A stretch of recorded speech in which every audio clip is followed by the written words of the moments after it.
బ్రిటిష్ను బయటికి వెళ్ళగొడుతూ దేశ ప్రజలు స్వతంత్రంగా జీవించే హక్కుల కోసము మహాత్మా గాంధీ గారి యొక్క నాయకత్వంలో ఆ రోజు నెహ్రూ గారు, జవహర్లాల్ నెహ్రూ గారు ఆనాడు ఆ సంగ్రామం దేశ ప్రజల కోసం మొదలైన ఆ సంగ్రామం స్వాతంత్ర సంగ్రామంలో నుంచి వచ్చిన కుటుంబమే ఈ రాహుల్ గాంధీ గారి కుటుంబం.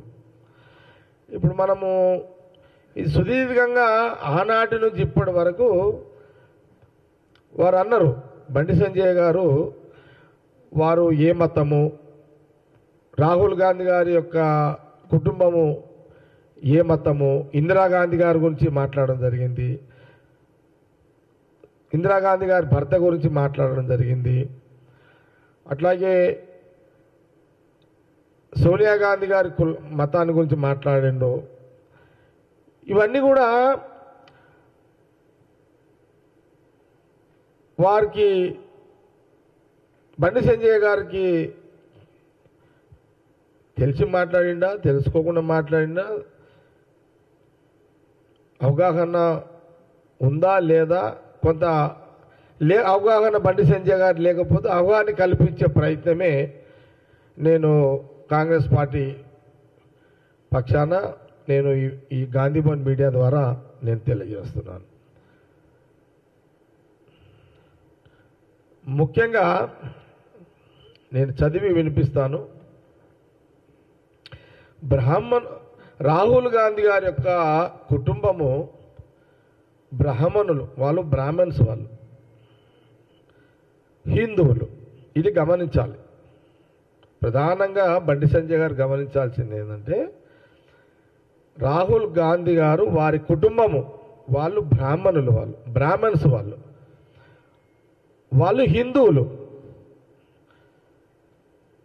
లేదు బండి సంజయ్ గారికి ఏమైనా డౌటా, బ్రాహ్మణులు హిందువులు గారు అని ఏమైనా డౌట్ ఉంటే అడగొచ్చు ప్రశ్న. బండి సంజయ్ గారు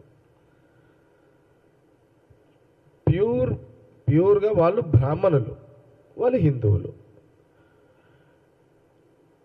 ఈ జవాబు బండి సంజయ్ గారికి సరిపోతుంది, ఈ జవాబు.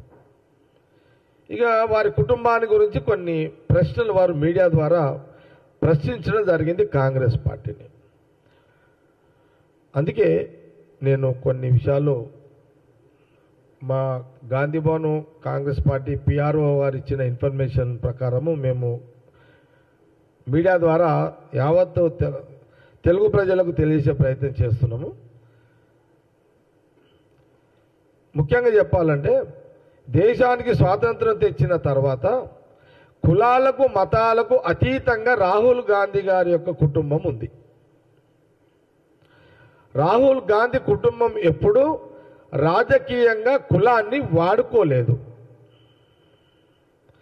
మన భారతదేశ సాంప్రదాయ ప్రకారము భార్య ఏ కులంనైనా ఏ మతంనైనా భర్త ఏ కులంతోటైతే, అంటే మన సాంప్రదాయం హిందూ సాంప్రదాయము, ఒక ఆడపడుచు తన భర్త ఏ కులమున్నా ఏ మతమున్నా ఎవరి ఆ మతానికే వర్తింప జరుగుతుంది. అందుకే మన సాంప్రదాయాలు హిందూ సాంప్రదాయాల ప్రకారము రాజీవ్ గాంధీ గారిని మ్యారేజ్ చేసుకుంది. వారి మీద కూడా ఒక ప్రశ్న లేవనెత్తారు బండి సంజయ్ గారు. నిన్న మీడియాలో వచ్చింది, అన్ని ఎలక్ట్రానిక్ మీడియా, ఈరోజు ప్రింట్ మీడియాలో వచ్చింది. సోనియా గాంధీ గారు ఆమె క్రిస్టియను, ఏ మతం అని వారు అడిగారు. నేను వారికి ఏం చెప్తున్నంటే, మీరు చాలా మీరు బాగా హిందూ ధర్మము హిందూ మతం మీదనే కదా బండి సంజయ్ గారు భారతీయ జనతా పార్టీ జీవిస్తున్నది. మీరు ఎన్నో కథలు చెప్తారు కదా హిందూ ధర్మం మీద. ఈ ధర్మం మీకు తెలియదా? తెలియకపోవడం ఏంటి? సోనియా గాంధీ గారు రాజీవ్ గాంధీ గారిని వివాహం చేసుకున్న తర్వాత సోనియా గాంధీగా మారారు. అంటే ఒక ఆడపడుచు భర్త ఏ కులం అయితే ఏ కుల వస్తుడైన ఒక మగవాడిని పెళ్లి చేసుకున్న తర్వాత అతన్ని ఏ కులం ఉంటే ఆ కులానికే ఆ ఆడపడుచు ఆ ఆడ మనిషి ఆమె ఆ కులానికి వర్తింపజేస్తుంది. ఇప్పుడు సపోజు నేను రెడ్డినున్నా, నా భార్య గౌడ్స్. ఇప్పుడు నన్ను పెళ్లి చేసుకున్న తర్వాత ఇప్పుడు నా భార్యను బయట ఏమంటారు, నిర్మల రెడ్డి అని అంటున్నారు. ఇదే కదా మన హిందూ సాంప్రదాయము, హిందూ ధర్మంలో ఉన్న. మీరు హిందూ ధర్మం మీదనే రాజకీయంగా ఓట్లు అడిగి బతికేటోళ్ళు బండి సంజయ్ గారికి గీది కూడా తెలియకపోతే ఎట్లా? ఏదో మాట్లాడాలి కదా, ఏదో ఒక బట్ట కాల్చి పడేయాలి కదా అని మాట్లాడడం భావ్యం కాదు అని బండి సంజయ్ గారికి నేను మీడియా ద్వారా తెలియజేస్తున్నాను. మళ్ళీ ఒకసారి మీరు మీ మాటకు మీరు మాట్లాడే, ఎందుకంటే మీరు బండి సంజయ్ గారు మీరు ఆ పార్టీకి ప్రెసిడెంట్ చేసినప్పుడు సెంట్రల్ మినిస్టర్. మనము ధర్మ పరిధిలోనే మాటలు మాట్లాడుతున్నాం కాబట్టి ధర్మ పరిధిలోనే నేను మీకు అవగాహన కల్పించే ప్రయత్నం మీడియా ద్వారా చేస్తున్నా. భర్త రాజీవ్ గాంధీ గారు హిందువు, బ్రాహ్మణుడు.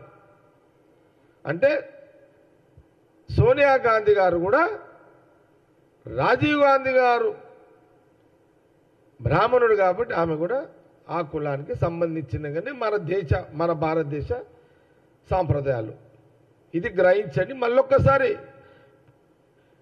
మీకు క్లారిఫై చేస్తున్నాం, అంటే మీకు అవగాహన కల్పిస్తున్నాం. తెలియక మీరు మాట్లాడిన దానికి, తెలుసో తెలియక మాట్లాడిన దానికి. ఇందిరాగాంధీ గారి గురించి మాట్లాడారు. ఇందిరాగాంధీ గారి యొక్క భర్త ఫిరోజ్ జహంగీర్ గాంధీ, ఆయన భర్త. స్వాతంత్ర ఉద్యమంలో గాంధీజీ వెంట ఉండేవాడు. ఆయన సహచర్యం కారణంగా తర్వాత క్రమంలో ఆయన పేరు ఫిరోజ్ గాంధీగా ప్రజలు మార్చారు.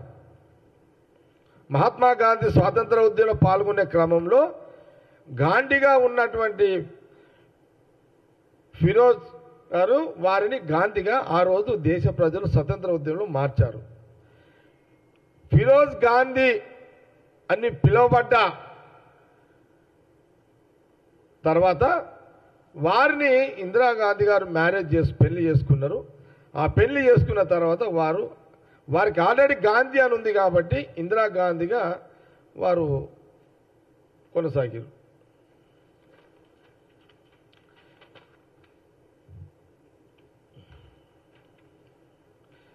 అసలు